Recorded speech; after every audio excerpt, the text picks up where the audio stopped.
Blog Talk Radio. Are you ready? The champ is here! It's just a man!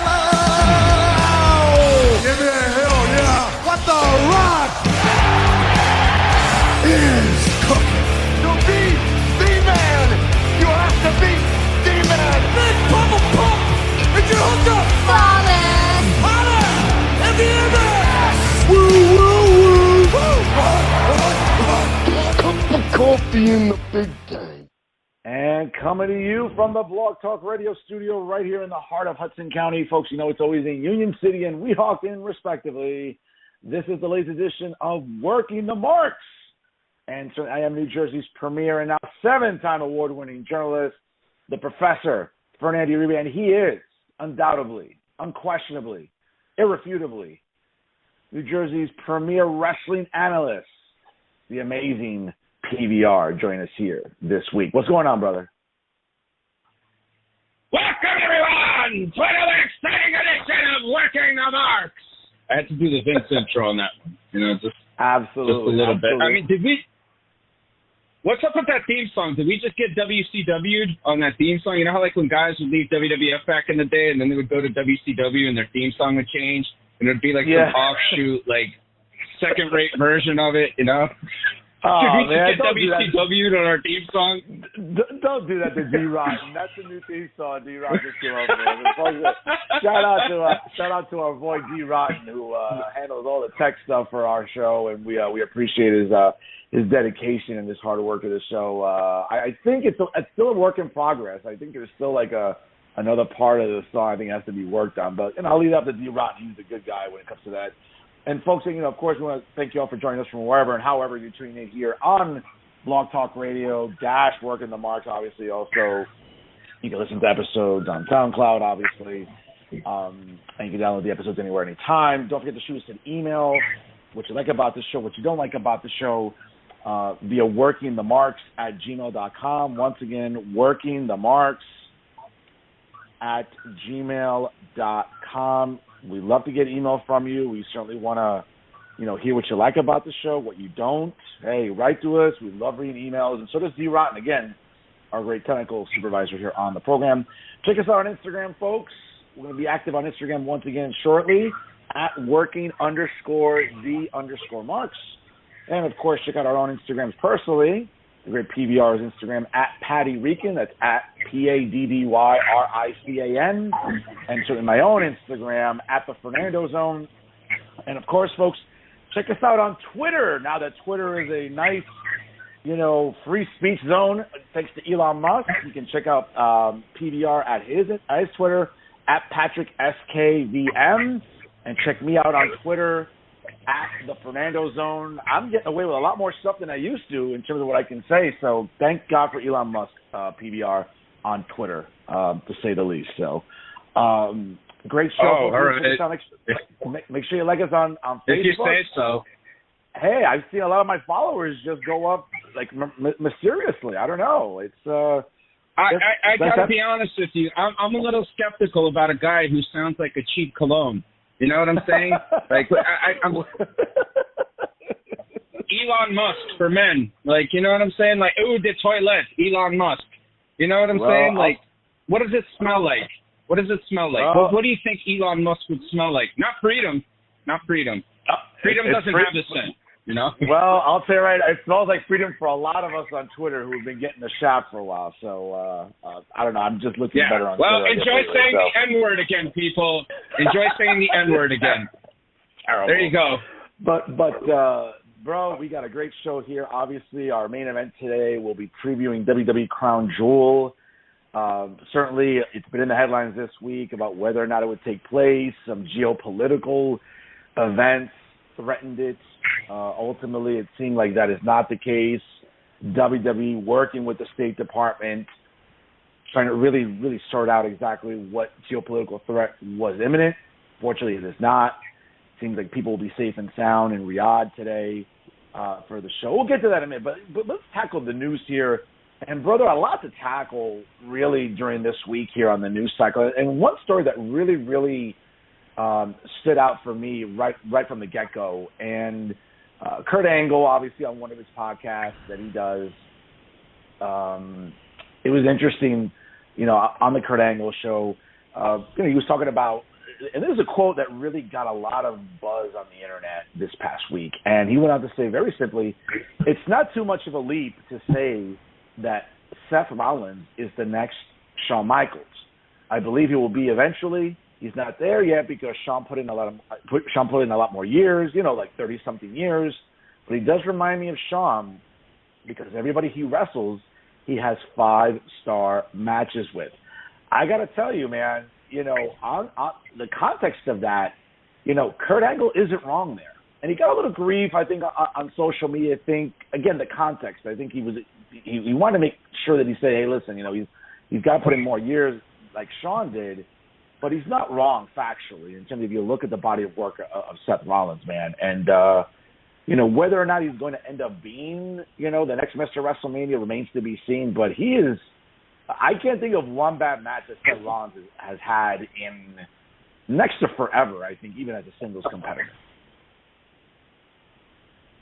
Well, look, personally that I am a huge Shawn Michaels fan. Shawn to me is the GOAT. There's been nobody better. Nobody has done it better. Nobody has been able to utilize every aspect of working and being able to work like the way Shawn has and Shawn did. He obviously, you can't compare the two, but there are a lot of similarities. I wouldn't say that Seth's entire career he's been at this point. I mean, he's always been a great worker. I just think in these last couple of years, since he's been able to come into his own with this kind of Joker-esque kind of drip king type of gimmick, I think this is honestly the best work that we've seen from him in terms of his character. But everybody knows the guy's been able to do it in the ring for a really, really long time. He's always been great, even going back to his days with Tyler Black, even on the indies. There's something different about the kid. He was able to work. He was always able to do something. I think right now, though, this is his absolute best stuff. And, yeah, absolutely, he is having 5-star matches with everybody. And much like Shawn did, he can lose, but it really doesn't matter. You know what I mean? It really, really doesn't matter. And I'm one of these people who, says that wins and losses really don't matter, because, I mean, it's not really that big of a thing. You can put a guy over just like that after losing for months and months and months and months. It's happened before in the business, so let's not kid ourselves. But, yeah, I would say that's a very fair comparison. And obviously Seth isn't the finished product yet. But, to say that there's a guy that's better than him right now in the business in terms of what they're doing, it's very, very few. I mean, there's really nobody. There's really, really nobody. That's a pretty big lie, honestly, if you're going to say that there's anybody in the business better than Seth Rollins right now. No, listen, and I think his work rate's amazing. I've still never been big on him on the mic, but in this new version of him, when it was the Messiah, and then it, again, the theme song, and then it was Seth freaking Rollins, and of course the Drip King thing, like, yes, that is an example of when you're getting stale, because he was. I mean, folks, let's not, this isn't revisionist history here, but let's just look back to just, 3 years ago. Going into that WrestleMania here at MetLife Stadium against Brock Lesnar, yeah, he won the Rumble. It was a great program leading up to WrestleMania. He was getting beat down every week. This was his comeback. I get all that. But, if you remember, shortly thereafter, they took the belt off of him. And then he got it back at SummerSlam, and then it was just, the point is, I think that, it was getting stale. And I think what he did with that faction at the time, with Buddy Murphy and the AOP, the Authors of Pain, under the guise of Paul Ellering. I mean, yeah, that was right before COVID. And then shortly thereafter, obviously, he kept that. But I think it was a good reinvention. I think this is his best presentation. Again, never been a fan of him on the microphone, dude. I mean, not to say that of the members of the Shield, obviously, I think we've all come to learn that Roman Reigns, has come into his own in the last 2+ years, 3 years now. So clearly on the microphone, I think he's head and shoulders above both his Shield compadres, Dean Ambrose and Seth Rollins. But I think Rollins, I don't know. Am I wrong here? I think that in the last 3 years, No. I like that you almost said. I like that you said Dean Moxley. Yeah, Dean Moxley or John Ambrose. Yeah, exactly. Or Tyler Rollins. But I just think that, listen, I'm still not in love with his mic work, but it's infinitely better than when it was getting stale in 2018 and 2019, bro. Yeah, absolutely. I mean, look, dude, it got to a point where every promo was kind of redundant. And, people could talk about the actual technical wrestling aspect of the business and how that's really what matters and blah, blah, blah. And he's a better heel. He's much better. He's a better, yeah. Oh, he is. But I think with this character, with what he has right now, he could be a better face than he's ever been. He really, really could be. And it could translate. It could really, really translate. But I think now this is the best promo work we've seen. I mean, and look, the technical aspect is a big part of it, but it's the character. It's the character thing that drives you.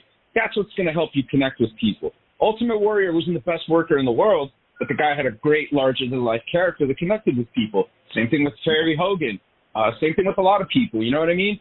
So, and I think that was the big thing that Seth was really, really lacking. He was lacking that character component, and now he's got it in abundance. And, to your point, yeah, obviously Roman's really, he's the best one, absolutely. But I think Roman has been, and I'm going to say a controversial word here, Roman's been groomed to be a main eventer.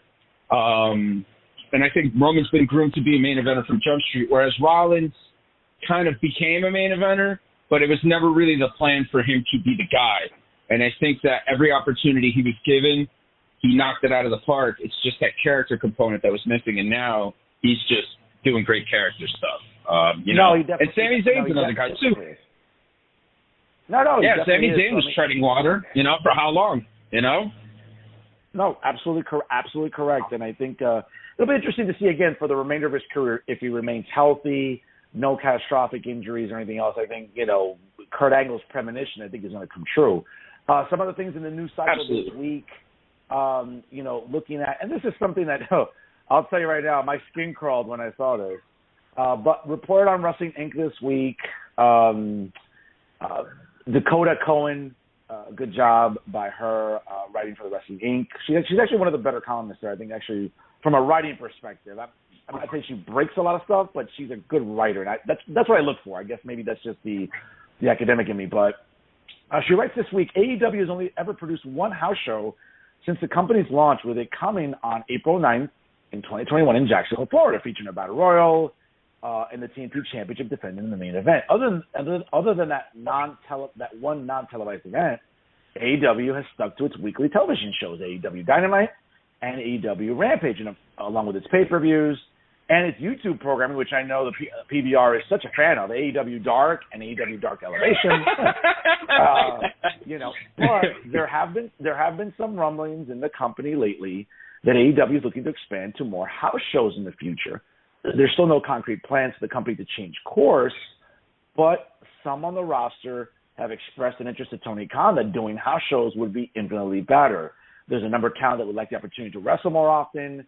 And again, some do on AEW Dark and Dark Elevation, but again, those you can still watch those. You can still watch those on YouTube, as opposed to house shows where, let's be honest, dude, for as long as we've been alive and we've been watching wrestling, running house shows has given talent over the years an infinite amount of opportunity to work and get characters over, storyline development on the road. As it stands right now, obviously there are wrestlers in AEW that do take some independent dates with different promotions. We've seen that. WWE obviously has been running weekly house shows outside of its televised programs. They've been called live events for years now, if not decades. And again, wrestlers find themselves on the road, competing multiple times a week, all around the world, and that's something we've come to notice, and that's been a staple of WWE, the product, the brand, for decades now. It seems like AEW wants to do that. I don't think it's a good idea. I mean, they can barely fill arenas during Dynamite and Rampage, respectively. Like just case in point, they did their show on Wednesday, obviously live, and then last night's Rampage was live in Atlantic City. So again, I don't know what the attendance was. I've been trying to find that information out. I can't get it. It's not available apparently, but they're having trouble filling buildings for Dynamite, bro. And I just, maybe a house show is good in the sense, gives talent, more work rates and gives them time to develop. But I'm sorry, dude. I think that's what Dark and Dark Elevation are for people to keep working. But I'm sorry. They can't fill buildings right now. What makes them think they're going to fill a house show? I'm going to have to disagree with you here on this one, Professor. I think house shows would actually be a good thing for them. A Dark and Dark Elevation, which is arguably the most riveting programs on YouTube, you can edit those matches. You know what I mean? You can kind of fix it up and clean it up a little bit to, get rid of the botches and make it somewhat presentable to their audience. Their audience, they'll watch whatever. I mean, Tony Khan and Kenny Omega could come out and take a shit in the middle of the ring and people are going to watch it. Their hardcores will absolutely tune in for that. That's fine. But it's a matter of kind of growing your audience, and it's a kind of matter of being able to experiment with certain guys and not have them in that controlled environment where you can edit and fix it up and make it look all clean and pretty, and let them get out there in front of a live crowd and let them work in front of a live crowd and kind of get a better feel on what to do in front of a live crowd, so that way when you're there on live television, you can kind of, you have a little bit of an understanding of what to do and you're a little bit more experienced. And that's the thing. It's just all about getting your reps in. It's all about getting your time in. Eventually these guys could improve with the right kind of guidance. Do I think that they have to run the same size venues that they use for TV? No. I think it would favor them to run in smaller venues. And I think that they would actually pack those smaller venues. So let's say like a Hammerstein Ballroom. If AEW could do like a house show at Hammerstein Ballroom, that's going to be big and that's going to sell out. That's a decent sized venue for them. Obviously, they're not going to sell out the Garden. They're not going to sell out, what's it called, UBS, USB, fucking arena, wherever it is the Islanders play. the USB Drive arena, I like to call it. The new Nassau Coliseum, right?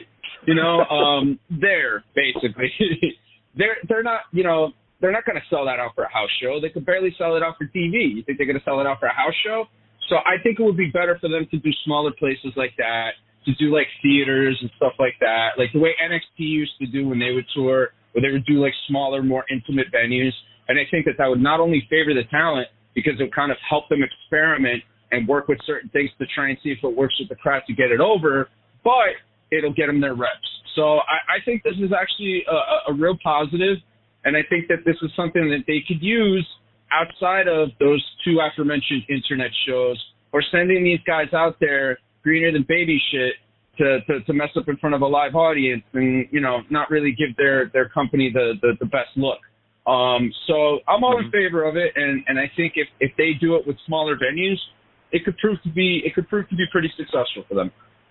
No, fair enough, fair points, man. And it'll be interesting to see exactly if they do that starting in 2023. Staying in AEW real quick here, this past Wednesday on Dynamite, I got to tell you, man, as a guy who loves humor and comedy, to see the return of Slapnuts on TBS, Jeff Jarrett joins AEW, obviously made his on-screen debut, turning on Darby Allin, and it seems like, Tony Khan's doubling down on the addition of Jeff Jarrett, announcing that he is AEW's Director of Business Development. Seems like Slapnuts is staying busy in 2022, whether it's wrestling Ric Flair in his last match, appearing in GCW, appearing on WWE programming at SummerSlam. Now he's in AEW. I got to tell you, man, Slapnuts is quite the busy man this year, and now he's the Director of Business Development. What that means, I don't know. But since AEW is looking to expand live events in 2023. It seems like having a team led by Jeff Jarrett to oversee that probably is a good business decision. I don't know about Jeff Jarrett on TV every week, hit people with guitars, but I'll get a laugh out of it. But what do you think, man, about that hire? I think it's great from the office side. I think that, he was working for WWE in that same kind of department. He was booking the house shows, if I'm not mistaken. So I think that this is another positive for them, and especially if they want to expand to house shows, having a guy with that kind of wrestling knowledge, his oversight. I mean, this is what Tony Khan should have been doing from day one. And it seems like he's finally starting to understand, hey, I need more experienced people. I need wrestling people, not just, me being a fan for however many years and, never getting any girls unless I pay for them. He's getting wrestling people there, and he's starting to, kind of, implement a structure, some type of chain of command there and basically helping his talent improve because I think Jeff Jarrett will definitely help the talent do that. Now, as far as it goes with him being an on-screen character and all that stuff, I mean, look, Jeff is, no offense to Jeff is a legend in his own right. Jeff, to me, is one of the most underrated workers of all time. The guy can go with anybody. The guy's had fantastic matches. He's always been able to deliver. Even now, he still had some pretty decent matches. I'm not going to comment on the Ric Flair last match, but I will say that the GCW match that he had, it was pretty solid. But to have him out there week after week, competing with, young kids, sooner or later he might want to try and, keep up and do something a little too cool maybe that he shouldn't be doing, and he might get hurt. Who knows?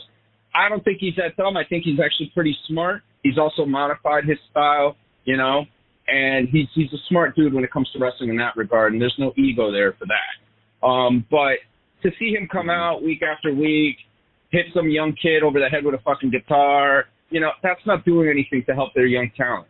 And if they really want to stick to helping their young talent and promoting those guys and booking those guys in big time positions, having Jeff Jarrett come out there week after week and hit you with a guitar ain't going to really do it, Jeff, like I said, Jeff's a legend in his own right, but I mean, we're not talking like Sting. We're not talking like Stone Cold Steve Austin. We're not talking like, Shawn Michaels or somebody like that. Like, he's kind of like a B-level legend, So to have a B-level legend out there week after week beating the shit out of your young talent, I don't think it's good. But, let's see how he's used. I think, he's going to help out big time from the office perspective, but let's not put him out there too much as a TV character. And if you do, make him a mouthpiece. Maybe, make him a heater. Have him do something like that. But to have, a 50-some-odd-year-old guy going out there and wrestling young kids and expecting people to believe that, it's a little bit of a fucking stretch, in my opinion. Oh, no, I'm with you. Again, just for the sake of it, and just on a side note here, I mean, Shivani's still struggling to figure out whether or not it's Sting after 25 years. It is sometimes mind-boggling to me. It makes me wonder sometimes about the commentary team, like, oh, Jesus Christ, how do you not know that's not Sting, Tony, for God's sakes? But, yeah, definitely a very interesting debut, to say the least. Also, Pat, in the headlines this week, AEW did make it official. They did drop CM Punk merchandise from their website amid really the rumors of his imminent exit. Obviously this point, all signs point to CM Punk's inevitable exit from AEW. ShopAEW.com obviously had dropped its new Holiday 2022 ornament, which they were going to release, a limited edition CM Punk, 2.5-inch round glass ornament. It was one of the featured items that is no longer available on the website. Now, the ornaments for Sting, the Young Bucks, Adam Cole, AEW World Champion Jon Moxley, Dr. Britt Baker, DMD, FTR, and Danhausen are still on the website. Who would buy a Danhausen ornament is beyond me, but I don't know. It seems that Punk and AEW are still negotiating a contract buyout. We don't know what that's going to entail. Allegedly, Punk is still sidelined with a torn tricep injury. On top of being kept off TV, obviously, after the infamous backstage melee at All Out in Chicago after the media scrum. I think all signs point to AEW's Punk's AEW career, I think, is coming to an end. And I think for a lot of people, and obviously the cherry on the cake, bro, was the fact that during Chris Jericho's open challenge for the Ring of Honor championship he has every week, the fact that Tony Khan brought out Colt Cabana this week in the open challenge. I mean, I think if that wasn't a clear tell sign like, screw you, Phil Brooks, I don't know what is. That's something, you know what, that's almost something out of Vince McMahon playbook, I would say, to do something like that, bro. I don't know. I thought it was beautiful, and I thought it was kind of, again, symbolic of this is the end for Phil Brooks. He's not coming back to All Elite Wrestling. Yeah, absolutely. I mean, it was definitely a middle finger to him. And, just not only that, but just all the comments of a lot of the talent, particularly Chris Jericho. And, apparently it was leaked that he told Punk that night that he was a cancer. And Punk had told him to mind his own business, which I agree with Punk here. Like, okay, great. You fancy yourself a locker room leader. That's wonderful. Pat, real quick, I'll let you finish your thought on this. But, real quick, how does that make you feel? Like, again, you're a former worker. You hear someone like Jericho who's never, ever shy about, opining on anything. And it almost seems like Chris felt emboldened enough in his capacity or maybe in his position to say, you know what? Hey, Phil, you know what? You're not wanted here, bro. You're a pain in the ass. You're insufferable. You're tough to deal with, which is kind of interesting because it could be the pot calling the kettle black there. But, what do you think about that? I think Chris Jericho should mind his own business, and if he wants to have words with him, he should have words with him, just those two. He should pull him off to the side and talk to him. For him to come in and get involved in something that has nothing to do with him to just get over with the boys or get over with the girls. And, Chris is hip. See, Chris is cool. He's sticking up for the elite. And seeming chivalrous to Tony Khan, come on, man, that ain't got nothing to do with you. Mind your neck. For him to go out and to say negative things about Punk, and look, I haven't been a fan. It's no secret. Anybody that listens to this show, all five of you, it's no secret that I have not been a fan of CM Punk's work. I haven't been a fan of Chris Jericho's work in this last couple of years. Chris Jericho probably going back a little bit further, but Punk, his AEW run, to me, I haven't been impressed with his matches. But this is something that has nothing to do with you, Chris, and I just think that, you fancy yourself a locker room leader and all that, but there's better ways to address it and to kind of get involved, to get yourself over, to get brownie points, with the boys and the girls. I don't know. It just comes off like a little disingenuous and a little unnecessary. And, I think it's just better for him to kind of just steer clear. He could talk all he wants about Phil. Yeah, Phil's a locker room cancer, this and that and all that stuff. But at the end of the day, Phil Brooks was more of a draw than than Chris Jericho ever was. And that's the truth. That is the truth. He was a bigger box office draw. He was a better main eventer. Okay. He sold more merch. He captivated people way more than Chris Jericho did. Chris Jericho was a great main eventer. He's an all-time great in the business. I got tons and tons and tons and tons of respect for what he's accomplished in the business. But let's be real here, people. CM Punk was a bigger name, and CM Punk drew more people, okay? I just think, again, it's Jericho trying to look all chivalrous, trying to be all cool in front of his new friends and all that stuff. It is what it is. I think that there's better ways for him to do it. More importantly, if I was Phil Brooks, I would have been like, mind your own fucking business. You know what I mean? I would have been like, straight up. Like, just keep your nose out of it, But getting back to Phil Brooks and all that,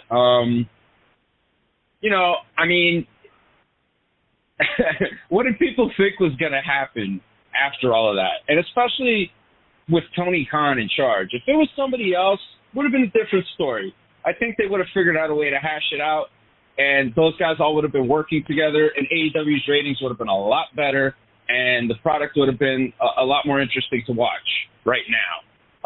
But obviously, since Tony Khan is not that kind of guy, and I can't personally imagine him, asserting himself or being an alpha male in front of all these guys after he's hugged all of them and marked out for all of them and did all this stuff. Like, people don't understand. Like, wrestlers are like predatory animals, man. Like, wrestlers are like sharks. If they smell blood in the water, they're going to attack. You know what I mean? And, you know, you could be a nice guy and all that stuff, and you could be cool, but, like, if they see that you're going to be a mark, they're going to try and twist your arm, and they're going to try and get what they want out of you. And I think that a lot of people in AEW did that with Tony Khan. That being said, whether Phil comes back to wrestle, we don't know. Whether he goes back to WWE, we don't know. Triple H did an interview, I think, earlier this week or last week, where he was asked about CM Punk. And his response was, hey, we're open to do business with anybody. I'm not going to turn down a phone call from anyone. But, you know, all parties have to be in agreement to get it done, which I thought was a pretty smart answer on his part. As far as the money situation goes, WWE is the only company that could really pay Phil Brooks for his services.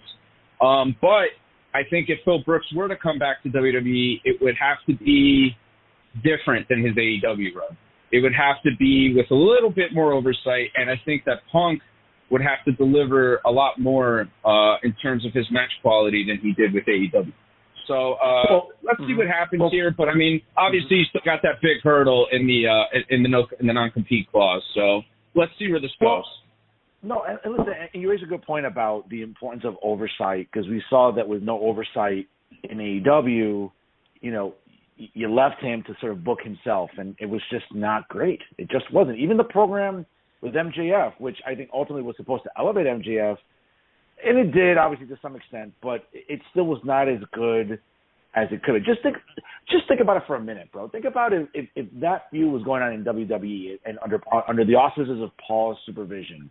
Think about how just 10 times better how much that feud would have been with Punk and MJF. Again, with better production, better writing, better creative, sitting at the table, you know, to oversee that. I think that now, to your point also, you know, WWE is the only company that can pay him. And I'll go on record right now, and I said this before, you know, Paul was smart to say that in that interview.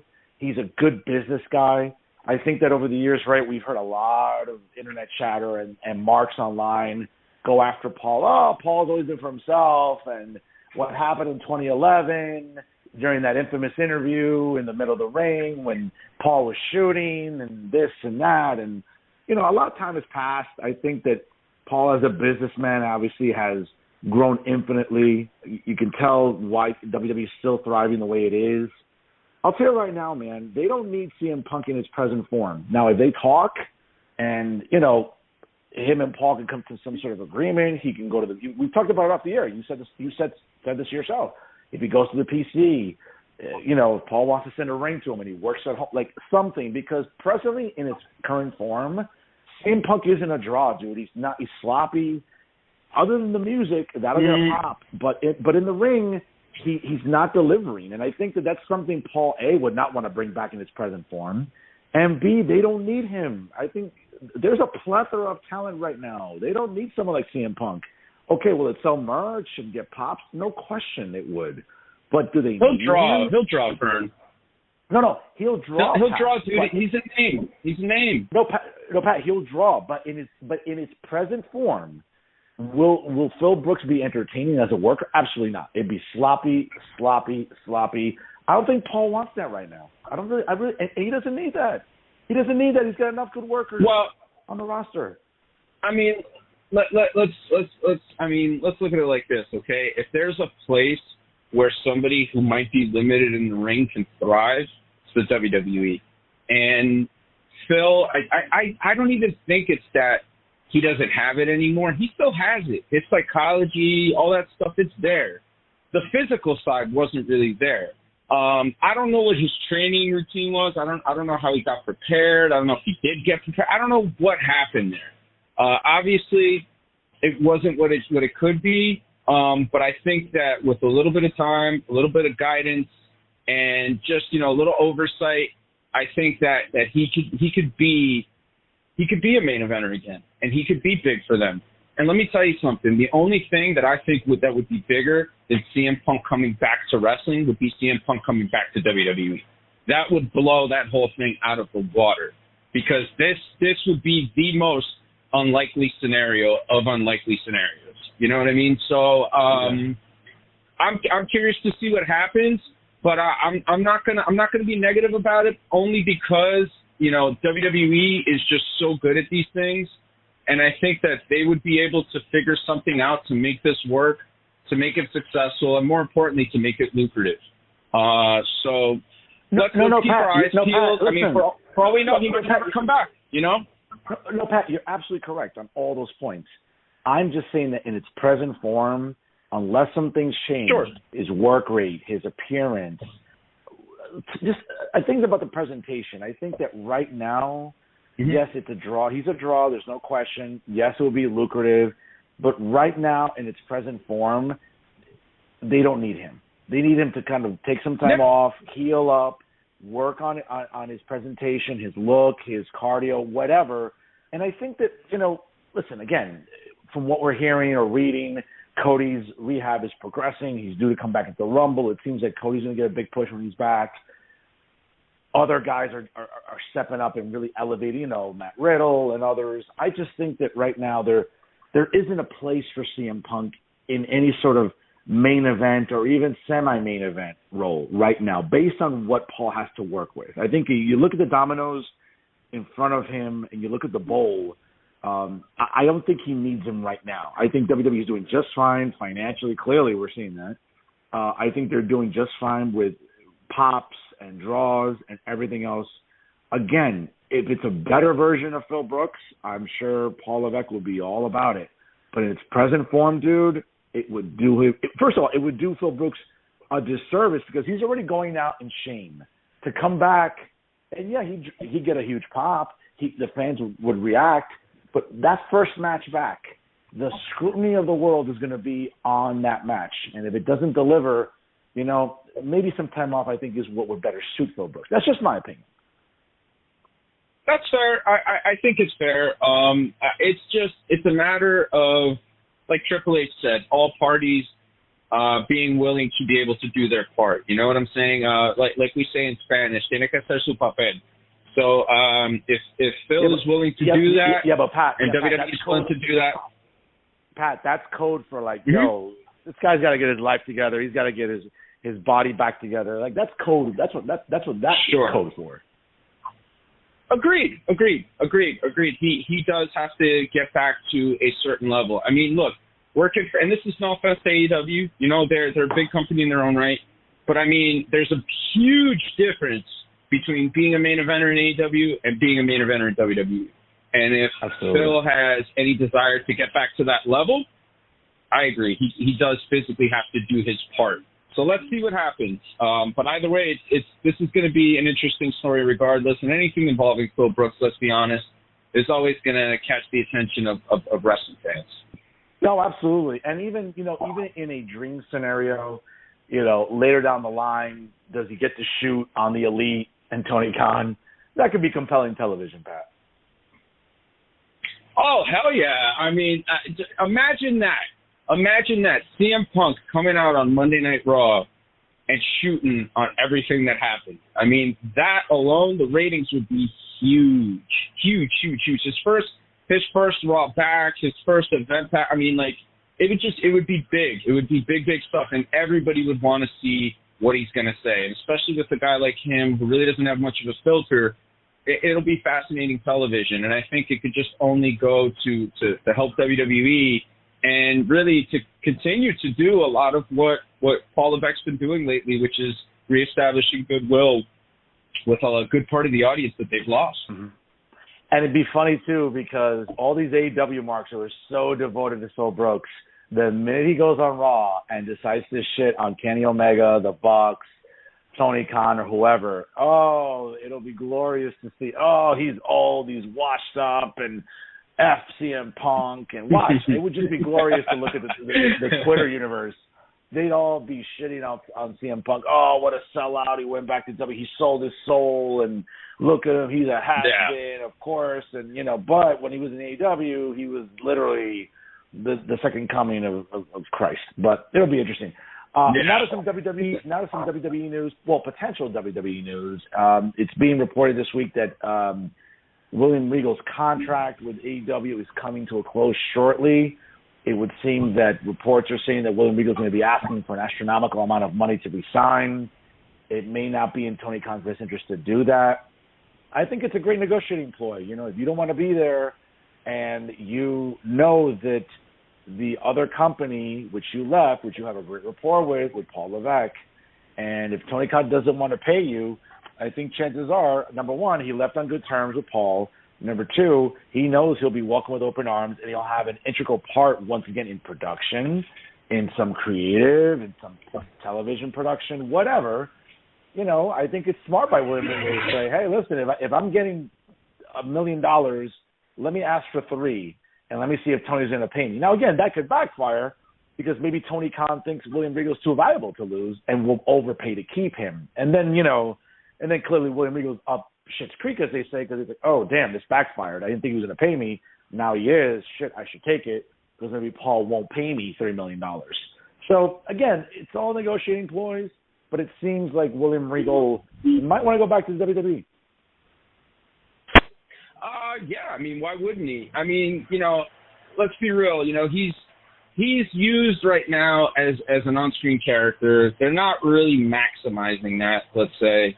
I know that, you know, during their tapings, during their TV shows and stuff like that, he and Bryan Danielson go to the ring. They help out young workers. You know, they help teach them some technique and stuff like that, work on some things. So in that regard, he's been helpful. Has he been doing maybe office stuff, booking? No. I don't think he's been used in the capacity that he could be used in an AEW. So, I mean, even if, let's say, Tony Khan's like, I'll give you $5 million, Regal's probably going to be like, I'm sorry, Tony, but, you know, my heart's set in going back there and working with Paul and being a part of that again. I mean, look, you know, he's a lord. He's a real man's man. And I think he would be besmirched at the opportunity to not go back to help out Paul Levesque, to not be his right-hand man, and to not be with the biggest company in the world again. So I expect to see Regal back there. And, you know, I think that he would be better suited that way. And I think that, again, it can only go to just further strengthen the product. I'm with you. And I think it'll be interesting to see what happens with negotiations in the coming weeks. Pat here, let's go to the ratings. This past week on Monday Night Raw, Halloween edition from Dallas, Texas. A little down this week, 1.501 million, down slightly from the week before, 1.641. We did have, you know, a decent Monday night game. I believe also that, you know, and it's interesting because, you know, there was a rain out for the World Series, so you would think, oh, okay, that could have also hurt WWE, but it didn't. More on that later on what it did in terms of ratings. But it was down this week. A couple of numbers here for the month of October. Well, actually, let's go to the end of September. September 26th, 1.674. October 3rd, 1.6. October 10th on Columbus Day, 1.824. Right after the Extreme Rules show in Philadelphia. October 17th, 1.804. October 24th, 1.641. And then this past Monday night on Halloween night, 1.501. You know, dude, it's going to fluctuate. There's some good Monday night games. Sometimes they're not. But, you know, WWE's known this for 30 years. It's going to fluctuate.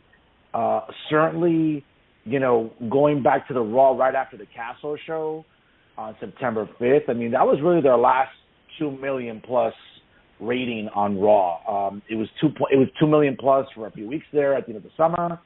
You know, since Paul had taken over, it went back again. No surprise. Once the NFL started, it was going to go back to the, you know, the late 1 million. You know, 1.7, 1.8.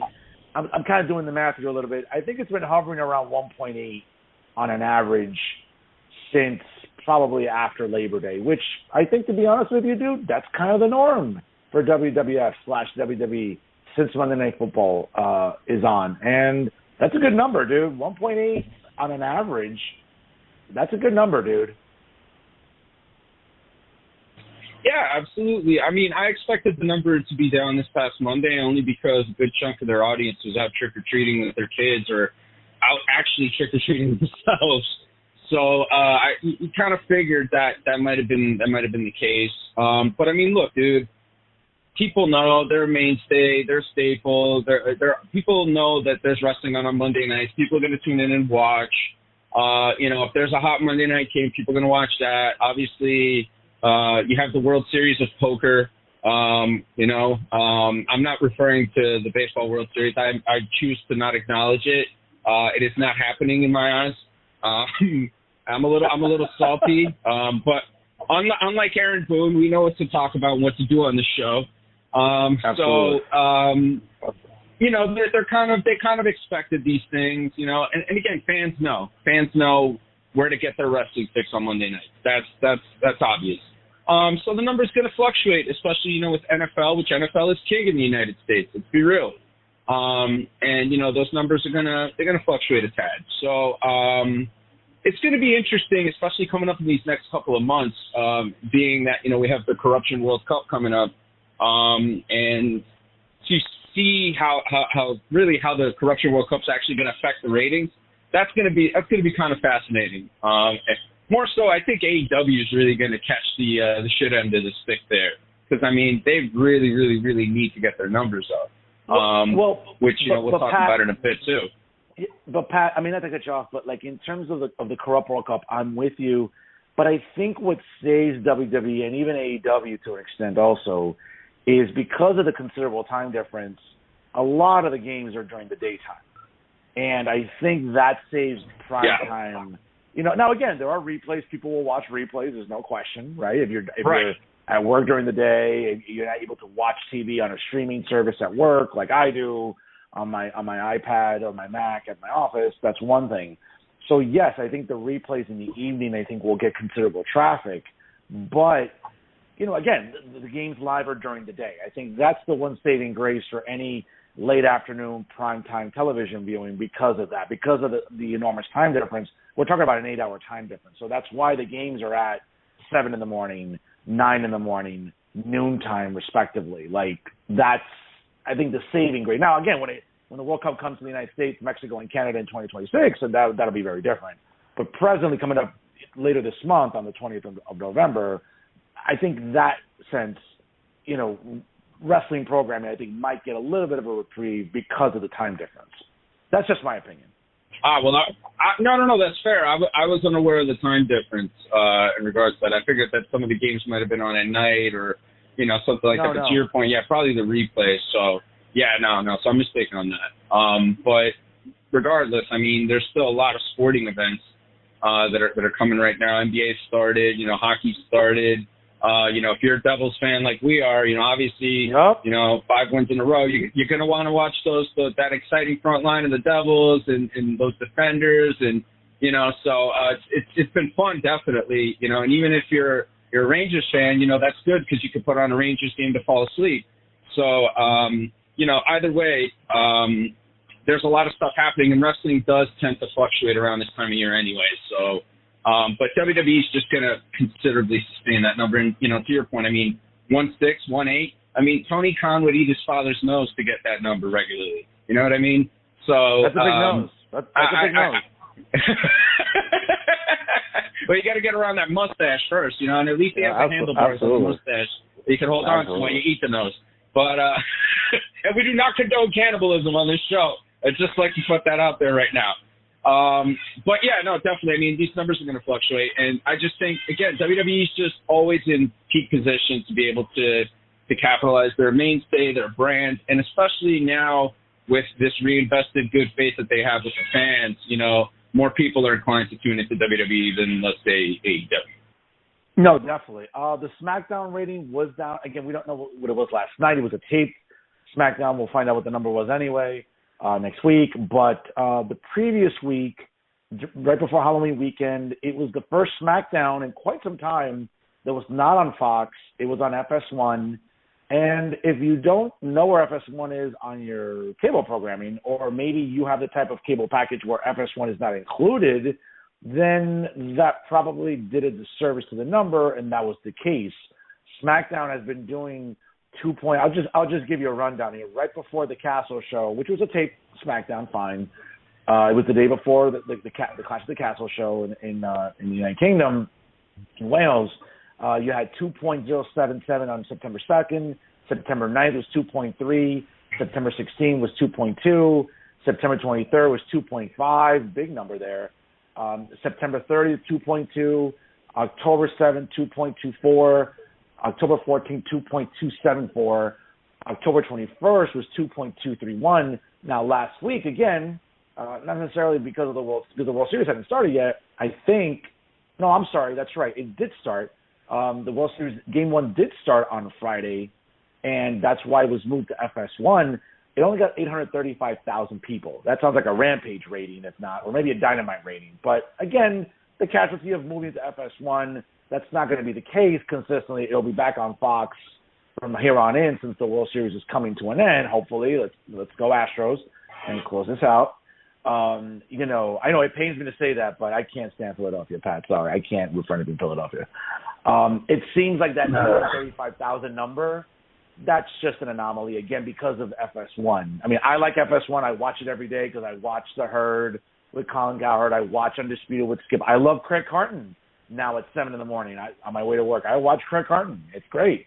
FS1 is great, and everyone has access to it. So that's an anomaly, man. 835,000 people for SmackDown. Yeah, absolutely. And man, that World Series, dude, it's like you got to pick the shit salad or the shit sandwich. Yeah, it's just like there's no good result here. You know what I'm saying? So this is why I've been ignoring it. And I don't even want to talk about that city, because there's just too much going on there. Obviously that's a one-off, dude. I mean, like you're not going to see that consistently, and to your point, there's a lot of people that, either stream, whether it's through DirecTV Stream, Sling, YouTube TV. I mean, there's a variety of different types of streamers. And some of those basic packages might not have FS1, especially with the, people who are still getting, Optimum or, DirecTV or whatever type of cable company you have, Comcast, whatever it is. Some of those people in their basic packages might not have that either. So, yeah, I mean, regardless of that, also I think there was also some people maybe that might have read the spoilers that didn't tune in, because it was taped. And that tends to be the trend sometime with taped programs, where people might not tune in, especially if they read the spoilers, especially the hardcores. But regardless of that fact, I mean, SmackDown is still a very, very, very good show. It's consistently the best wrestling show on television. So we'll see that number get back up again for sure. Definitely. AEW Dynamite certainly did take a bit of a dive, obviously, competing against the World Series. But AEW, which is interesting, this week it drew 997,000 viewers, basically a million. Let's just go with that. Let's just round up. It's 3,000 away. It's a million. So they did a million this week. It was considerably up from last week's 752,000 viewers, which was on a Tuesday. I know that was because of certainly the NHL debuting on TNT. So subsequently, of course, the NBA. So that's, AEW is going to be struggling for the rest of the fall with the NBA and the NHL. It's going to preempt some days. Dynamite's going to have to move to a Tuesday, maybe not a Thursday per se, but definitely a Tuesday. And here are some numbers. So obviously this past week, even against that World Series game, which was pretty exciting to watch, 997,000 viewers. The previous week on a Tuesday, October 18th, Pat, it was 752,000 people. Yikes. Sounds like, I don't know, it sounds like an MSNBC or CNN nightly viewing, who knows, but that was a pretty bad number. Previous week, 983,000. October 5th, 1.038, excuse me, folks. Back to September 28th, 990,000. And then it was interesting, for the better part of the end of August to most of September, even after All Out, and again, there was a lot of intrigue about what was going to go on with the Elite, with CM Punk, MJF. September 21st, you had 1.039. September 14th, 1.175. September 7th, right after All Out, was only 1.035. Surprising. I thought that number would be bigger. And then August 31st was 1.020. So again, just doing some math here, looking at my notes, we're still looking at roughly, late 800, well, early 900,000. That's about the average that we've seen for the last 8 weeks here on Dynamite. About roughly early 900,000. I think that week last week really hurt the math there. Obviously, 752,000. I think it hurts the math. Right around early 900,000. Still not great numbers for Tony Khan. I think it's better, man. Honestly, I think it's better, and I think look, I mean, they went from averaging, like 700,000 consistently. That was their average. They went up some. I mean, they're popping $1 million, even without a guy like Punk, even without huge stars on the program. So, I mean, that's I think that's somewhat of a sign of improvement. And by the way, for you people out there that listen to Fernando's other shows, we don't do a bad journalist of the week here because there's only one bad journalist in wrestling. And we all know who it is. It's Dave Meltzer, which our very own Fernando got blocked by Dave Meltzer on Twitter. So, we don't do that segment here because Dave Meltzer is consistently the worst journalist in wrestling. Regardless of his contributions to the business in the past, which I do respect. But, we got to be intellectually honest here. Meltzer is not the most reliable guy. Although I will give him credit, he has been sticking it to Tony Khan a little bit lately. I don't know. Maybe there's trouble in paradise there. Who knows? Maybe that direct deposit but yeah, yesterday is clicking. Maybe that direct deposit's not going in on time. Well, you know what I think it boils down to? I think it boils down to the fact that Meltzer, probably felt like he was a confidant of Tony's, and he's probably trying to get the scoop on the Punk situation and all that stuff. And, Tony's just very tight-lipped about it. Obviously, there's, some legal, there's some legal ramifications involved there. But I think that, maybe because he's not kind of giving him the scoop, Meltzer's getting a little salty, and, he's got to kind of, clap back at him and stuff like that. So, but you know what? I'm going to do something here that nobody had in their bingo card for 2022. I'm going to give Tony Khan his flowers. I am. I'm going to give Tony Khan his flowers, man. And I'll give him his flowers for starting up a wrestling company, a nationally syndicated wrestling company, for employing a bunch of guys that probably wouldn't have been working in a nationally syndicated wrestling company otherwise. Signing these guys to decent deals, helping, expose them to a mainstream audience. I know your favorite wrestler, Orange Cassidy. He's one of those guys that, probably wouldn't have gotten exposed to a mainstream audience had it not been for Tony Khan. So I give Tony Khan a lot of credit for putting guys and girls to work, and for giving them an opportunity to maybe try and get out there for better or worse. So there you go. That's the only time you're ever going to hear me give Tony Khan his flowers, but I give Tony Khan his flowers here on Working the Marks. Yeah, no question, man. If it wasn't for Tony Khan, Orange Cassidy would be, I don't know, being a roadie for Calvin Harris on the DJ residencies in Vegas. I don't know. I don't see much of the. I don't see much stock. He'd be in a Hollister ad. Be in a Hollister ad, or like No, I really don't. I really don't see something much like that. I really don't see much out of a guy, the all geography champion who, I don't know. I think he'd be a Walmart greeter somewhere in Secaucus, New Jersey. I don't know. That's what I would think. But those are our ratings there. Interesting numbers for sure. Pat, let's get to our main event this week here. Obviously, later today as we are recording, WWE Crown Jewel will emanate from Riyadh, Saudi Arabia. There's been a lot of talk, obviously, in real-world, life or death things, that there is some turmoil between the governments of Saudi Arabia and Iran. What else is new in that volatile part of the world?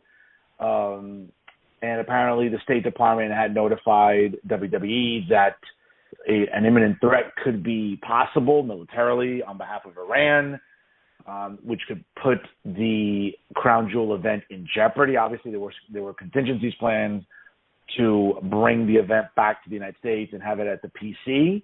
I don't know why they got away from the Capitol Wrestling Center. I like that name. I don't know. I like that. I don't know why they got away from that. But that was a contingency plan in case it would not be possible to have Crown Jewel in Saudi Arabia, but that's not the case. Later today, on Saturday, November the 5th, it will emanate live from Saudi Arabia. And I got to tell you, man, listen, I know that there's still people online that vilify WWE for still doing the show in Saudi Arabia for what it is. Obviously, WWE, under the auspices of Vince McMahon some years ago, signed a 10-year contract with the government of Saudi Arabia to bring literally what is a glorified house show to Saudi Arabia every fall, normally every October.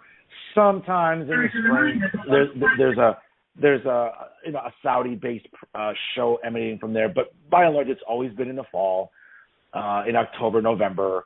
Listen, dude, I get it. People are still up in arms about it. I'm not a fan of it. I think the Saudi government is a despicable regime, but it's business. And if Vince felt it was good for merchandising, exposing the product to a new demographic in the world, a new region of the world, I mean, fine. I think not to get overly political here. I think where I stand on this regime.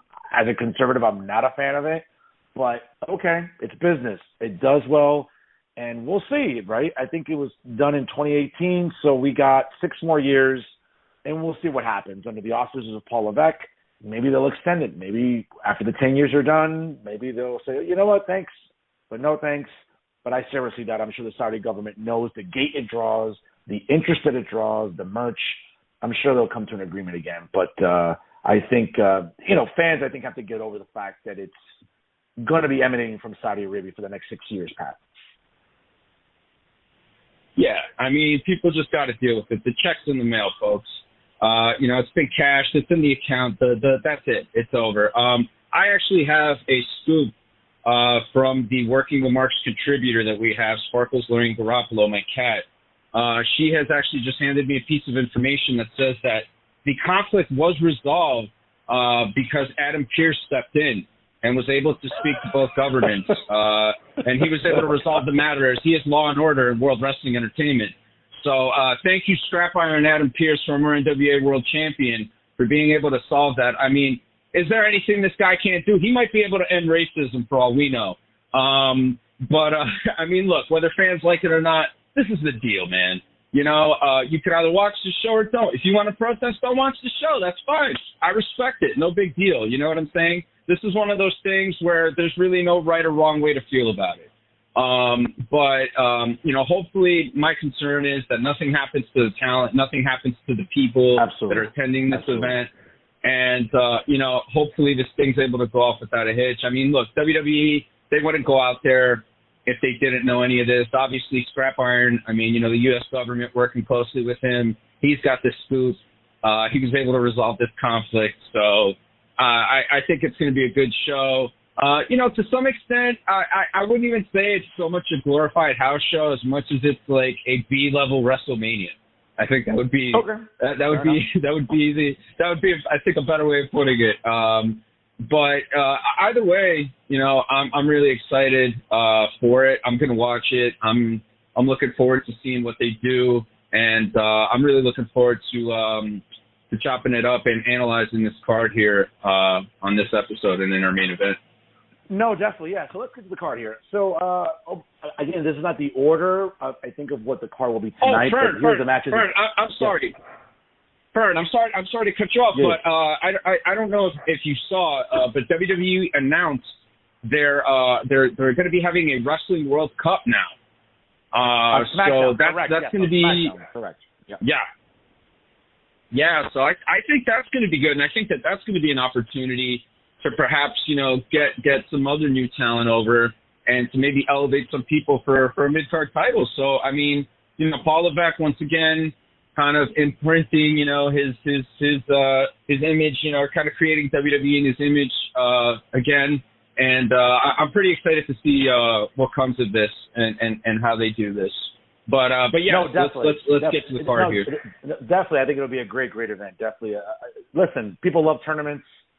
That's always a draw for anything. So, again, you put a tournament, you put some cup or a title on the line, I think people watch it, no question. Alexa Bliss and Asuka, the current and reigning and defending women's tag team champions, will take on Damage Control, Io Sky, my girl, and Dakota Kai for the WWE Women's Tag Team Champion, a rematch of, I think, this past Monday on Halloween night, where Alexa Bliss and Asuka won the titles. For Alexa, it's another go-around with the women's tag titles, obviously. The same thing for Asuka. Listen, these four have had great matches in this feud. I don't know if this is the culmination of a feud, but, again, I'm sure they'll have a great contest coming up later today. Yeah, absolutely. I mean, it doesn't matter who really wins or loses in this one. You know, Io and Dakota, they've gotten over pretty well. Some people might say maybe they should have kept the belts a little bit longer. Let's wait and see. Let's see what happens here. Alexa and Asuka, two pros. Alexa has really just become such a great talent over these last, 5 years or so. And Asuka, obviously, one of the best women in the business. I expect this match to be pretty good for sure. Yeah, definitely. Let's move up here. The other tag team titles, the undisputed WWE tag team titles will be on the line as the Usos will defend against the Brawling Brutes. I got to tell you, man, I was never a fan of Rich Holland. Notwithstanding, because of what happened with Big E, even before that, I was never very a fan of his. But him and Butch have really caught on as a tag team. That act has worked. It's gone over with the crowd. They're good workers. I mean, they've gotten it better, I would say. Butch has always been a good worker. I think Rich Holland has improved. Hopefully, again, that black eye he'll always have, I think hopefully has dissipated already. But they've really, that gimmick has gotten over, the Brawling Brutes. And I think it's popular. The Usos, the very best tag team in the world, continue to impress. Notwithstanding the bloodline storyline with everything going on, whether someone's Usi or not Usi, and shirts are something like hotcakes. I mean, shirts are, I can't remember a time, and other than Austin, the NWO, to some extent, obviously Cena and all the ridiculous colors of the Fruity Pebbles rainbow shirts that he had over the years, but I can't remember, dude, a merch line selling as much as the Bloodline, whether it's Roman, whether it's Head of the Table, whether it's God Mode, whether it's the Usos, We the Ones, Honorary Us, to now Sammy Uso, to Usi. I can't remember, at least in recent years, merch that has really just gone across the table. And again, no disrespect to Botchamania, but this has been the table right now when it comes to merch. So the Usos, I think, are just flying as high as possible, bro, right now. Absolutely. And for all you listeners out there, we are always feeling Usi on Working the Marks. We just want to let you know that first and foremost. And yeah, I mean, absolutely. These guys are cleaning up, man. I mean, it's a new shirt for, a new catchphrase, new thing coming on. I mean, it's really, really good stuff. It's definitely the most compelling program in wrestling right now. I mean, anything that the Bloodline does, people are going to pay attention to. And to your point on Rich Holland, I mean, look, I think people that want to be overly critical of him, you have to understand, man, that, I was a wrestler myself. I was in the ring. Accidents happen. Things happen. You know what I mean? I'm pretty sure Rich Holland did not intend to do what he did to Big E, or did not intend to have happen what happened to Big E. And unfortunately, it's one of those accidents. I mean, it's not ballet. That's one of the first things they tell you when you start training. And I'm pretty sure that, Rich Holland and Big E have talked about it themselves. I mean, we've seen a number of incidents, unfortunately, throughout the history of wrestling involving two talents where, one gets hurt. And I'm willing to bet that it's always never intentional. I mean, those territory days, that's a different story. There's probably a few intentional receipts there. But I mean, as far as it goes with Rich Holland, the guy's a pro. He was one of those dudes. He had a look, he had something, but he had no shtick, he had no gimmick. Now, this Brawling Brutes thing, the stable with Sheamus, it's doing great.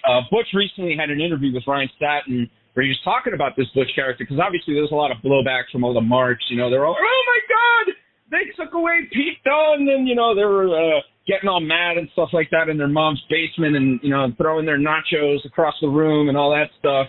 And Pete Dunne, I just thought, was just such a pro in the way that he responded to this. and told Ryan Satin, hey, now I'm getting over with kids. I'm getting over with people that, quite frankly, didn't even know who I was before that. Before your dad used to like me, or your mom used to like me, or people, that were more into wrestling, liked me. Now your kids are the ones that like me. And I can tell you firsthand as a parent that my daughter loves Butch's segments. My son loves Butch's segments because they see this little tenacious guy jumping at people, going crazy, acting like a little spider monkey. That stuff's appealing to kids. Kids are going to want to watch that stuff. And I think it's really mature of him, and it's really professional of him to understand that and to recognize the opportunity to be able to get himself over with another part of the audience and to monetize himself and to, potentially turn it into something that could be lucrative with merchandising and stuff like that. So really, really smart guy. Obviously, for him to be working with the WWE at such a young age with Tyler Bate, with Trent Seven, those guys, being there so young, getting the opportunity to work big, pay-per-view matches and stuff like that, and to be a part of the WWE at that young age, you have to have a certain level of maturity. And Pete Dunne, Butch, has really shown that maturity. I expect this match to be nothing short of awesome. The Usos, I mean, some people might say that there's a better tag team than them out there. I beg to differ, and I think that the stats and the match quality and the numbers do not lie, and they are in the favor of the Usos. So this one should be another great contest from those teams. No, definitely. Bianca Belair will defend the Raw Women's title against Bayley, and first time ever, if I'm not mistaken, for the Raw Women's Championship, a last woman standing match. Now, let me just say this: notwithstanding the region of the world where this is taking place, clearly we know that both ladies are going to be as covered up as possible. They'll be wrestling in turtlenecks. I don't know what the weather is. Let me try to check the weather as we talk right now. But they'll be wrestling in basically turtlenecks and long sleeves and pants. Out there in Saudi Arabia. Listen, I've never been a fan of Bayley as a face. I hated that music. It was insufferable to me. I've liked her heel act. I don't like the presentation of it. I don't like the gear or whatever, but she's been a great heel, always been an amazing worker, great on the microphone, better now as a heel, clearly. You know how I felt about Bianca. I don't get the gimmick. Great worker. She has picked up the business really well, so much that her and her husband, Montez Ford, are getting a show on Hulu. Folks, if that is not an indicator, I mean, Stevie Wonder can see this. If that's not an indicator of how over this couple is and the potential that WWE sees in them, I don't know what to tell you. But she's grown on me. I still don't like the gimmick, but she's grown on me. She's developed immensely as a worker. She gets it. Very fluid and smooth in the ring. She's a natural athlete. I'd like to see, I mean, I can't believe I'm saying this. I'd like to see Bianca go over later today. Yeah, I mean, to me personally, it doesn't really matter who goes over in this one. I think it's just going to be another great match from two great workers. Bayley, always trailblazing for the women's division, man. First women's ladder match for a singles title. First last woman standing match. So she continues to just do what she does, and I just think that when Bayley's career is said and done, and her time is up in the ring, people are going to really look back at a lot of the things that she's accomplished and definitely consider her one of the all-time greats. In my opinion, she's already one of the all-time greats. The way she was able to adapt, to your point, she had that over-the-top, kitty personality and stuff like that. And that got over huge with the kids, and that helped, make her a star. Obviously, when she turned heel, she killed the Bayley buddies, cut her hair and all that stuff. That was a big, big change. It took a little time, I think, for her to kind of find her groove, find her voice as a heel. Now it's just like she gets it. She, even with the gear, like you were saying, you don't like it. That's good that you don't like it. You're not supposed to like it because, you want to get her away from being likable, from being a baby face. And, sure. A lot of the time, changing people's gear, changing people's theme song, the shtick, the act, that goes a long way. But Bianca Belair, man, I mean, just what a talent, what an elite talent. The way that she's been able to grow, the way that she's just become better and better and better and better each time out there. And whether people like the gimmick or not, she's just able to bring it in the ring every single time, and she connects with the audience, and she connects with all demographics. So I expect this to be a great match, whoever wins, and it should be a good one. It should be a good one regardless of definitely. The circumstances. No, definitely. And just as a side note here, I just did do a search, and unfortunately, Pat, it will be 85 degrees right now in Riyadh, Saudi Arabia, as Crown Jewel is about to go live in just a few moments. So, that's like the weather by us right now. You know, that's like crazy. The weather by us right now. Yeah, it's 72 degrees right now. It's crazy up here in North Jersey. It's unbelievable. Yeah. But climate change ain't real, right? Climate change ain't real. Well, that's not real. That's not real. A variety in weather is good. You know, nothing wrong with that. But moving on here to Braun Strowman versus Omos. I got to tell you, man, I love seeing Braun Strowman back. I don't like the new theme music. I like the old one. There was just something about it that was humorous and, like, menacing. I don't know about Omos, dude. I just think that they've tried with this guy. They've tried getting him over. They put him in a plethora of squash matches. Great to have MVP with him as a mouthpiece. He needs that. I don't know, man. There's something missing about Omos. I don't know how much longer they're going to keep going to the well with this guy and keep pushing him. Again, he checks off a lot of boxes that you want in a menacing monster. But I don't know how much longer the Omos experiment is going to continue. I'm sorry. I don't know, man. I just don't. I don't see it. I'm sure to listen. I think this is a filler match just to have two guys who are menacing go at each other. I don't expect obviously the best matchup here. We're not going to see Ricky Steamboat, Randy Savage, and nor is that what's expected. But I think this is probably one of the filler matches for tonight, bro. Yeah, absolutely. I mean, I think for that kind of audience, for wrestling fans in general, you always like to see two giants go at it and watch the car crash. Edward James Olmos, he has just not been able to really catch on, and the guy has been given opportunities. They've changed up the shtick. They've given him a mouthpiece. They've booked him in all these squash matches and stuff like that, and crowd reaction's just not there. Obviously, between the two menacing monsters, we know that Braun Strowman is over with the crowd. Braun Strowman is a more polished performer in that regard. I'm not going to say that he's Ric Flair, Ricky Steamboat, or Shawn Michaels, Bret Hart, or anything like that. But he's definitely good at what he does. I expect him to be the guy that's carrying this match. I'm gonna try to be optimistic about it. I hope that this is agented well, and I hope that Omos is able to do his part and able to at least put in a good shift for this one. So yeah, I'm kind of curious about this one, but let's see how it goes. Definitely. Again, I'm sure it'll be entertaining. Some bumps, some hollering, some screaming. It'll be interesting. Match I'm interested in, obviously, Drew McIntyre against Karrion Kross inside the confines of a 15-foot high steel cage. Again, I don't expect to see Scarlett there.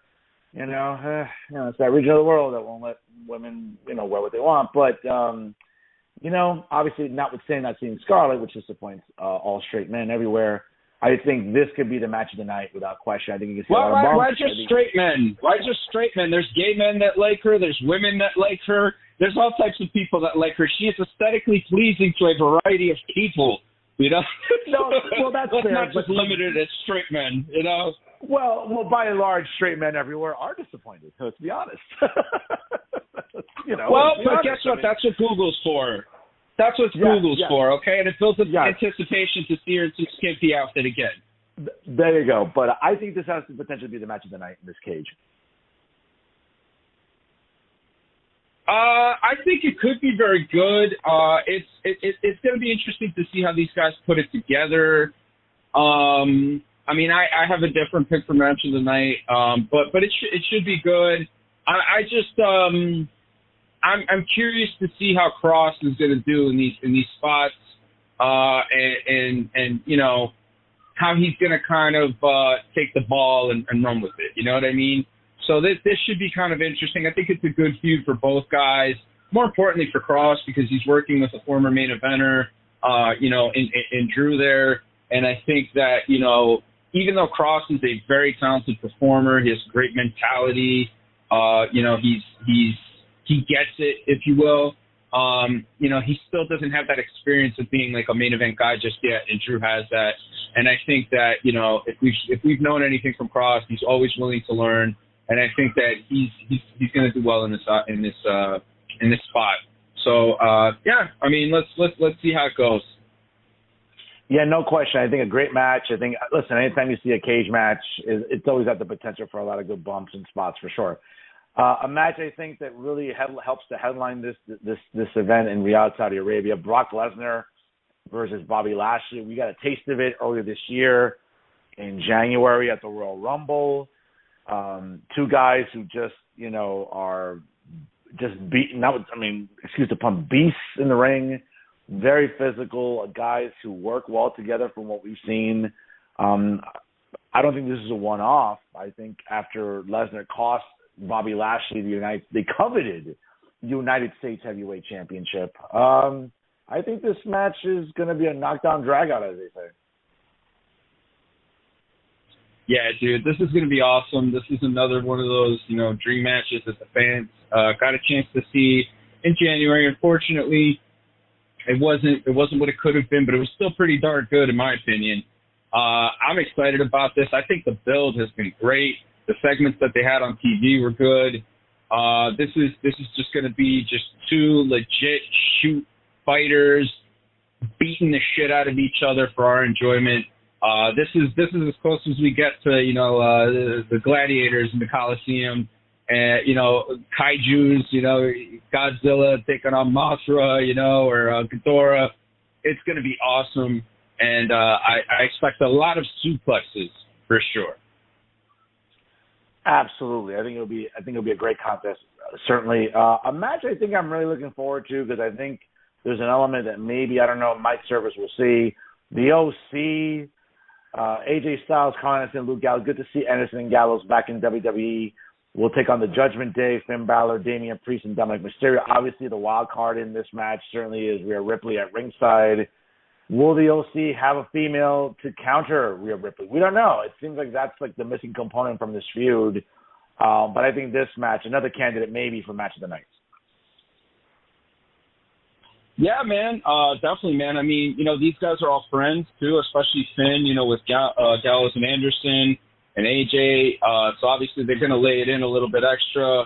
That the other two guys, Judgment Day, Priest and Dominic, man, let me tell you something. If there's not a more underrated heel in the business than Dominic Mysterio, if you could find me one, I don't know. I'm curious to see a better, more underrated heel than Dominic Mysterio, because Dominic Mysterio, every time he touches that microphone, he stands out there with that Eddie Guerrero-esque mullet, and just all the storyline, all the character work that's been going on with him and his father. Dominic is just over, man. He is over as a heel. And the Judgment Day's been doing a lot of great stuff. They've been getting over his heels. This match should be really, really good, and I think that all these guys are going to put in a great shift. I heard something interesting recently. I think it was on Keeping 100, and somebody had sent in a question as to who people feel is the better younger talent, or who's done better as a younger talent, Hook or Dominic Mysterio. There's no question it's Dominic Mysterio, okay? This guy, look at the people that he's working with. Look at the positions that he's been in. Look at the company that he's working in, and all the talent that he has around him and all the guidance that he has around him. There's no doubt in my mind that Dominic Mysterio is light years ahead of Hook. And from what I understand as well, Hook is not really necessarily that concerned with wrestling. No surprise here, folks. I think he wants to be a model, or he wants to get into fashion or something like that. Which, you can kind of buy into it with the whole blue steel face that he's always, busting out there on TV. But Dom, I think that Dom is his trajectory is really, really good. And I just think that, once he gets that body component, he gets that muscle on him, he looks a little bit better physically, with his background, and again, working with guys like Edge, working with guys like Priest, Balor, Rhea, his father, having all this guidance, having all these guys backstage that are helping him out. sky's the limit for Dominic Mysterio, and I'm going to call it now. I think he's going to be one of the biggest Latino stars in the business in the next couple of years. I don't disagree with you. I think the oversight that he has working with veterans like Finn Balor, with up-and-coming stars like Damian Priest. I almost said Judas Priest, Jesus. And Rhea Ripley, I think, is going to serve him very, very well. Again, you just said it perfectly, the oversight, having that guidance. Again, not that osmosis is always what's evident, but I think being around seasoned people that understand the business, I think, is a good thing for Dominic, for sure. Let's move on to another good match here tonight. Obviously, I think this is the main event here this evening. It is Roman Reigns, the head of the table, a guy who has not been pinned. It was just reported this week on Bleacher in over, I believe, 600 days. He has not been pinned. I think the last time that Roman Reigns was pinned was sometime in 2019. That's just an astronomical, ridiculous statistic to even think about. But Roman Reigns will take on Logan Paul, the social media star, the really, a boxing star to some extent, right? A guy who is, has been really, really, I think, taking pop culture by storm. I think a guy that, interviews well, who has only had 2 real professional matches on television. And, boy, has he impressed in both of them, at WrestleMania this year in Dallas and at SummerSlam in Nashville this year. I mean, talk about a guy who picked it up like he was picking up a hobby, okay? Like, all of a sudden, a guy who's never read comic books is now, a comic book aficionado. I mean, I'm trying to think of a wine aficionado. I mean, this is a guy he's very talented. He's athletic. He has really, really impressed a lot of people. Paul Levesque, obviously, he's a draw. And a lot of people gave Paul Levesque and WWE a lot of shit on Twitter and on social media. Like, why is Logan Paul getting a title shot? Why? What has he done to earn it? Why are we bypassing other people? Well, here are the facts, folks. Drew McIntyre and Roman had a great match at Clash at the Castle in September. It's not to say that Drew McIntyre won't get a title shot again. I'm sure he will. You bring back someone like Karrion Kross, you got to elevate him. What do? You put him to work with one of the bigger stars. Randy Orton right now, we don't know physically where he's at, how his back is. It's not to say there isn't a shortage of challengers, but the fact of the matter is that you have to put something compelling to main event with Roman Reigns. And I think this is a good business decision. It gets eyes on the product that people normally don't have. People that don't subscribe to Peacock, right, and have to endure Crown Jewel with the 37 ads or watching anything else with 37 ads, will maybe they won't subscribe to Peacock, but they'll order the pay-per-view. It's a win-win from a money perspective. So, folks, you don't need a PhD from Harvard Business School to understand that this is good business. And I think that's what people are really myopic, Pat, about what this match signifies. I mean, bro, it's almost as if people forgot, wrestling history. You know what I'm saying? It really, really is. You know what I'm saying? Did Mr. T deserve to be in the main event of WrestleMania 1? Did any of these people deserve to be anything? I mean, bro, it's a business. You got to attract stars. You got to attract a different audience. You got to expand your audience. And to be quite honest, this coincides with what was leaked at the beginning of the year, what Billy Body had reported, that WWE wanted to try and get back that demographic from 12 to 18. They want to be cool again. They want these kids to have their very own attitude era.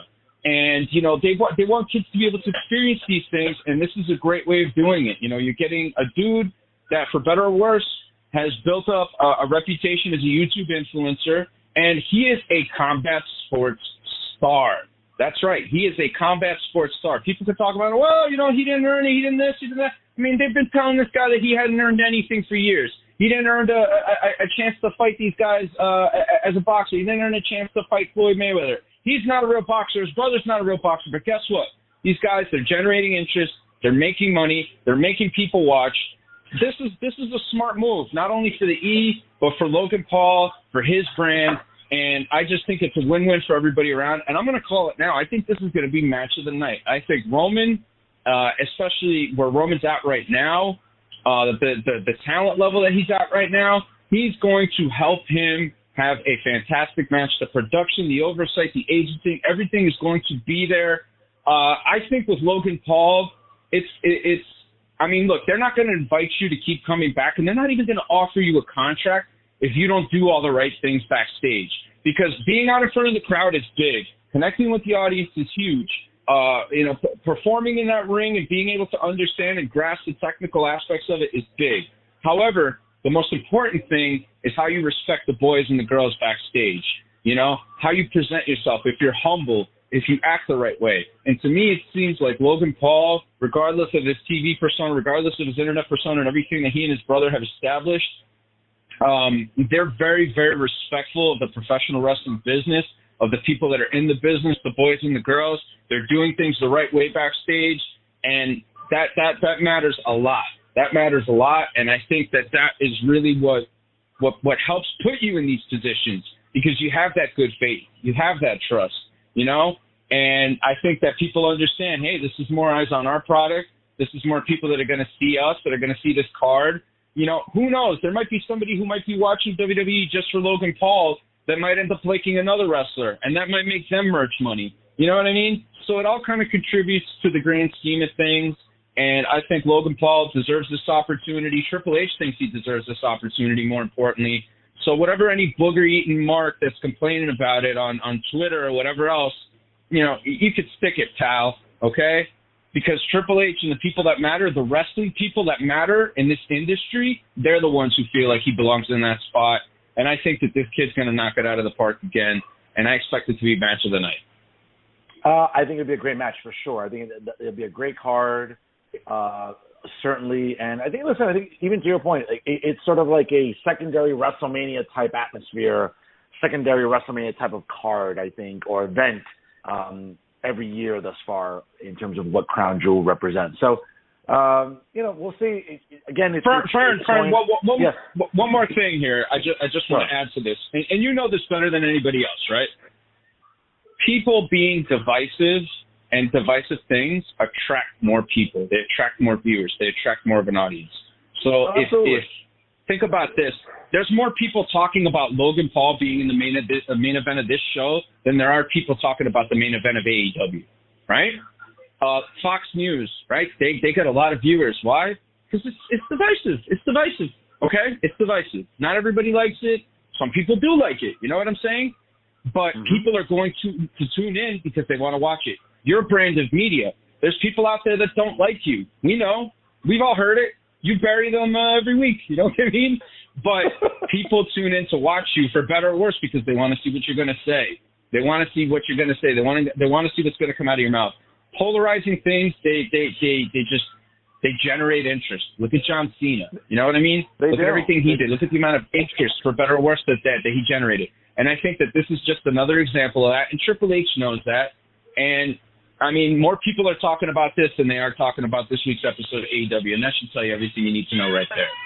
Listen, absolutely. More people are talking about Crown Jewel right now than squeaky wheel, top-heavy machinery, whatever. I think 2 weeks from now at the Prudential Center, right in our backyard here, and that's an indictment of where AEW is. Again, one of their bigger pay-per-views of the year coming up here in the New York area, where you would think, bro, this is Mark Central, okay? This is probably the capital of marks on the planet when it comes to pro wrestling in the New York, New Jersey area. If you can't fill up the Prudential Center, there's a problem. And I say this to all my AEW fans. I got classmates from grad school that I talked to in a group chat. If you can't fill up the Prudential Center coming up in 2 weeks from today, and I know the card doesn't look very good right now, but if you can't fill it up, I'm sorry. I don't want to hear anything about the fact that, when I call it a niche product and you call it a niche product and it's a niche audience, that's what it is. I'm sorry. That's what it's going to be. But we'll have time to dissect Full Gear coming up in a couple of weeks here. But a good card coming up today on Peacock. Again, if you don't subscribe. Fern, we totally forgot. I'm sorry to cut you off there, but we totally forgot. I believe that Bray Wyatt will be on the show as well. He will be appearing on the show as well. That's right. And I'm curious to see. I'm curious to see what will happen. But I believe that it's going to be something interesting. So let's see. Oh, let's see. That's right. Especially after that debut in Philadelphia at the Wells Fargo Center during Extreme Rules, I think it'll be interesting what Paul's been doing to present Bray Wyatt. I think it'll be very interesting to see. Folks, before we call it a day, on this day in wrestling history on November the 5th, a couple goodies here for us. In 1994, ECW presented November to Remember from the world-famous ECW Arena in downtown Philadelphia on the South Side. And this is the event that we have all seen the image. This is the event that saw Chris Benoit break Sabu's neck, which birthed the name The Crippler. The action occurred just 2 minutes into the main event and stopped the match subsequently. After you see that, really, again, folks, go to YouTube. It's tough to watch that bump that Sabu took for sure. Tuco Scorpio came out to the ring as a replacement for Sabu, and he and Benoit wrestled to a double countout. Obviously, elsewhere on the card, the Sandman turned heel. It's almost like the Big Show at some point when he revealed he was actually not blind, but attacked Tommy Dreamer and was announced as the new client of Woman, as we all got to know who that is, Robin Green. God rest her soul. In addition, the Public Enemy won their second ECW tag team titles over Mick Foley and Mikey Whipwreck. Also on this day in wrestling history, folks, in the year 2000, in their first pay-per-view since the national TV deal with TNN ended, ECW once again presented November to Remember from Villa Park, Illinois. And it was kind of an unremarkable card. It was headlined by a unique double Jeopardy match where the bout was essentially a four-man tournament for the ECW World title, with both semifinals occurring in the same ring at the same time, with the final beginning as soon as the semifinal matches finished. In the two semifinals, Steve Corino defeated the Sandman, Justin Incredible defeated Jerry Lynn, and that led Steve Corino to beat Justin Incredible to become the new ECW World Champion. On this day, in November 5th in 2001, on a very famous episode of Monday Night Raw, The Rock defeated Chris Jericho to win the WCW World Heavyweight Championship. In 2002, at a SmackDown taping in Manchester, New Hampshire, Edge and Rey Mysterio defeated Kurt Angle and Chris Benoit in a classic 2 out of 3 falls match to win the new SmackDown Tag Team titles. That was shortly after the brand extension, the very first one that it happened in 2002. In 2006, the first ever WWE Cyber Sunday took place in Cincinnati, Ohio. The event pretty much kept the same fan voting theme as its predecessor, Taboo Tuesday. In the main event, World Heavyweight Champion King Booker defeated WWE Champion John Cena and ECW Champion The Big Show in what was billed as the Champion of Champions match. On the same card, Roddy Piper, God rest his soul, and Ric Flair defeated the Spirit Squad to win the Raw World Tag Team titles. It was Piper's first title in WWE since 1992 when he won the Intercontinental title, and only his second overall. Also in 2017, Impact Wrestling's Bound for Glory, their WrestleMania essentially took place in Ottawa, Canada.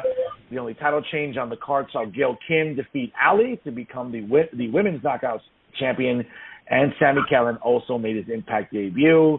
Also, some notable birthdays. Allison Kay was born on this day in 1987, and also Alexander Wolf was born on this day in 1986. That's, folks, what happened in pro wrestling history today on November the 5th. Pat, before we call it a show, what we got coming up for you? What should we keep an eye out for? Well, I just want to add another piece of wrestling history. I know that the next time we record, it'll probably be on November 12th, but on November 9th, 1997, was a pretty momentous piece of wrestling history that day. It was the 1997 Survivor Series. That's right, folks. That was the day that Bret Hart squealed in agony and tapped out to his very own sharpshooter that was applied to him by the Heartbreak Kid, Shawn Michaels. And Shawn once again became the WWF champion. So that was a wonderful piece of wrestling history, and one that we'll certainly never forget. I mean, I could still hear Bret's screams in agony and in anguish to this day, and what a moment that was. So that's another one we got to add in there since we won't be able to talk about it, the next time we're on the air. But aside from that, special programming note, folks, I made a point to omit that from today's lineup of On This Day in Pro Wrestling History for personal reasons, folks. But, Pat, go on. Well, I mean, what are you going to cry about it? Or, you know what? Why don't we just do this? Let's blame Goldberg, right? I think that would be a good thing. We could blame Goldberg for that one.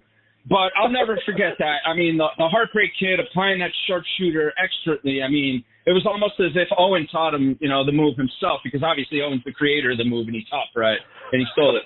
Brett stole it from Owen. Everybody knows that. You know what I mean? And poor Stu, he was there in his orthopedic tuxedo, probably in Calgary watching it. Such a sad moment. But really looking forward to, just being back with you again, folks. I know we were off for a little while there. The professor and I were just two styling and profiling guys. So obviously we weren't able to be with you these last couple of weeks, but we look forward to bringing you more great content here on Working the Marks. And that's pretty much it. Don't send me any DMs. Do not send me nudes. Do not send me any chain letters or any opportunities for some kind of business in Gabon or in another part of the world. So, and please just don't send me any messages. That's all. Okay. All right. Well, folks, again, tune in this Monday to Real Talk with Fernando Uribe.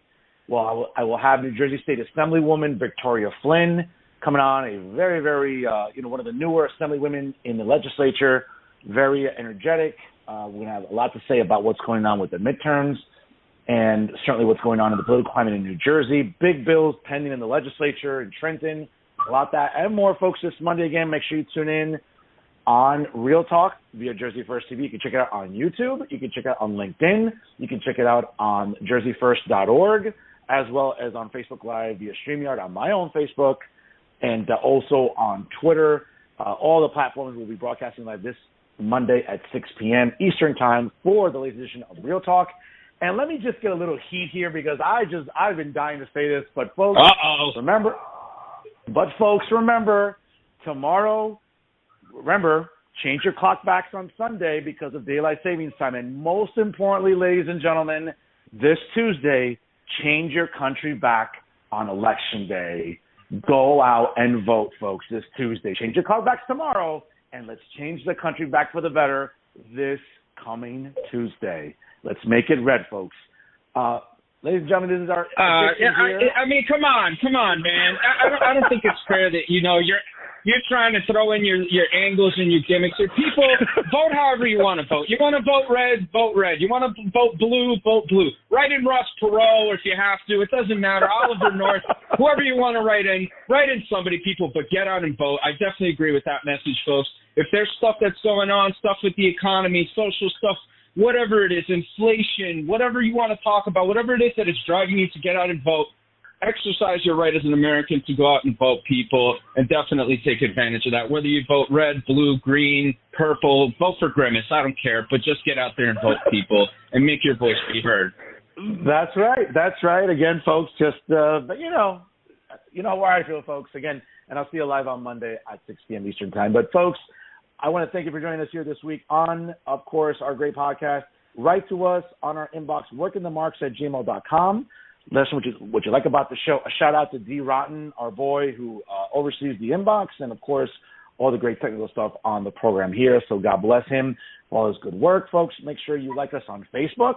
For all of you Facebook subscribers, when you're not being shadow banned or censored, make sure you click that like button. Sharing is caring. Do so and show your support for Working the Marks, ladies and gentlemen. Also, hit us up on Instagram. Pat doesn't want any DMs, but I gladly welcome DMs all the time at working_the_marks. And, of course, check out our own Instagrams at Patty Rican for PBR, at PADDYRICAN. And, of course, check out my own Instagram at the Fernando Zone. And also make sure you check us out on Twitter. Now that Twitter seems to be a more free speech zone. Yes, sir.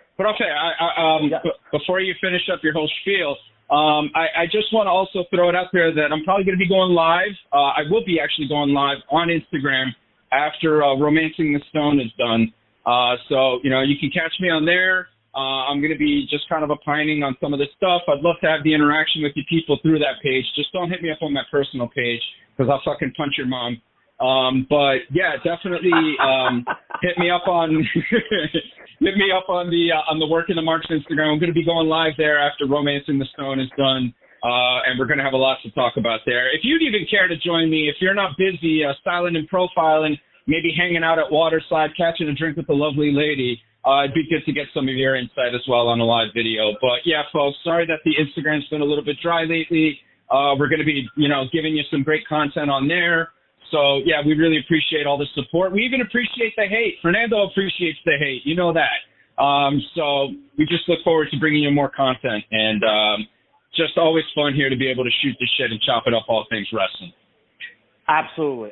Again, folks, check it out on Instagram. Again, our Instagram at working_the_marks. Again, for PBR at Paddy Reeking, PADDYRICAN. My own Instagram, again, at the Fernando Zone. And folks, check us out on Twitter, the new free speech zone there, thankfully, courtesy Elon Musk. With no sponsors. What's that? With no sponsors. With no sponsors. Isn't he begging people to be sponsored? Well, I think he wants you to pay $8. You want that blue check mark again? You want to keep your blue check mark? No problem. Capitalism at its finest. Pay $8 a month, folks. You want that blue check mark? I don't have it. I don't care. But listen, I guess you got to make money somehow, right?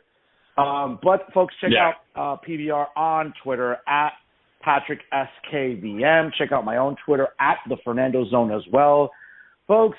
If you're bitching about it, we're talking about it. It's always here on Blog Talk Radio, folks, because he is New Jersey's premier wrestling analyst, the illustrious PBR, and New Jersey's premier award-winning journalist, the Professor Fernando Uribe, folks. And every single week, nobody does it better because we are always working the marks right here on Blog Talk Radio. We'll see you next week, folks. Please party responsibly. Get out and vote. And we'll see you next time here on Working the Marks. Have a great weekend, everyone. Chico.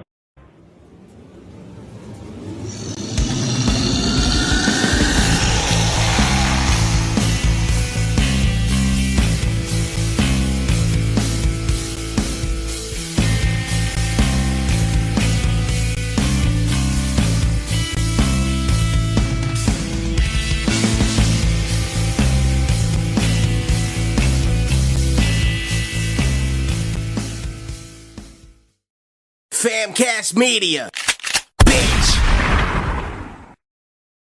Famcast Media.